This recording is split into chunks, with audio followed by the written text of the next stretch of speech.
வெளியூர் பயணமா? ரிசர்வேஷன் கிடைக்கலையா? படிக்கட்டு ஏறி இறங்க ரொம்ப சிரமமா இருக்கா? டிராப் டாக்ஸி புக் பண்ணுங்க. ஒரு வழி கட்டணம் மட்டுமே. டிராப் டாக்ஸி, எங்கும் எப்போதும். ஆட்டோ சவாரி போறதுக்கு, ஆத்தடி போறதுக்கு, பொதுமக்களுக்கு பயன்பாட்டுக்கு என்னப்பா தொந்தரவு. மக்களுக்கு சேவை செய்யறதுக்கே கொஞ்சம் சிரமமா இருக்குது. வாடகை பூராதுனாலே எல்லாம் தான் சார். ஒரு பதற்றம் காரணமாக எல்லா பங்கும் பார்த்தா கேஸ் இல்லைங்கிறாங்க. ஈரோட்டில் ஒரு அத்தனை ஆட்டோ கேஸ் எல்லாம் ஓடிட்டு இருக்குது. திடீர்னு பங்கில் கேஸ் இல்லை பண்ணாங்கன்னா அன்னாரைக்கு ஒரு நாளைக்கு கேஸ் அடித்தாதான் எங்களுக்கு குழப்பம் நடக்கும். இப்போ திடீர்னு கேஸ் இல்லைன்னு சொல்லும்போது எங்கள் குழப்பம் வாழ்வாதாரம் பாதிக்கப்படுது. இது அரசாங்கம் நல்ல ஒரு முடிவு எடுத்து எங்களுக்கு கேஸ் ஃப்ரீயாக கிடைக்கிற மாதிரி பண்ணணும், ஈஸியாக கிடைக்கிற மாதிரி. ராஜேஸ்வரம்.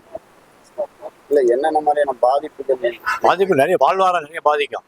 போக்குவரத்து பாதிக்கும். ரெண்டாவது பொதுமக்களுக்கு சேவை செய்வது பாதிக்குது. எங்களுக்கு பொதுமக்கள் அங்கே தொந்தரவு. பங்கு வந்தால் கேஸ் இல்லைங்கிறாங்க. நானும் ஈரோடு, ஆனக்கல் பாளையம் எல்லா பக்கம் ரவுண்ட் அடிச்சு பார்த்துட்டோம். இந்த பங்கு வந்தாலும் இல்லைங்கிறாங்க. கேஸ் தட்டுப்பாடு ஓவராக இருக்குது. ஆட்டோவே வாடகை எடுக்க முடியல, ஓட்டவே முடியல. மக்களுக்கு சேவை செய்யறதுக்கே கொஞ்சம் சிரமமாக இருக்குது. வாடகை பூராதுனாலே எல்லாம் இதாகிட்டு இருக்குது. என்ன மாதிரியான பாதிப்பு இருக்கு? நீங்க எத்தனை பங்குக்கு போனீங்க? பங்கு பழைய பாளையம், வில்லரசம்பட்டி, ஆனக்கல் பாளையம், முத்தம்பாளையம் எல்லா பக்கம் போனோம். எல்லா பக்கமும் ஸ்டாக் இல்லை அப்படிங்கிறாங்க. கவர்மெண்ட் தான் ஒரு முன்னால் இருந்து ஒரு ஹெல்ப் பண்ணணும். இது என்ன மாதிரியான பாதிப்பை ஏற்படுத்தும்னு பார்க்குறீங்க? இது எல்லாம் பொதுமக்களுக்கு எல்லாத்துக்குமே ஒரு இது இல்லை. ஆட்டோ இருந்தால் ஒரு சீக்கிரம் ஒரு வசதி, டக்குன்னு போயிட்டு வருவாங்க. இப்போ அதெல்லாம் இதாகுதெல்லாம். ஆனால் ஒரு 3-4 பங்குக்கு போயிட்டான்.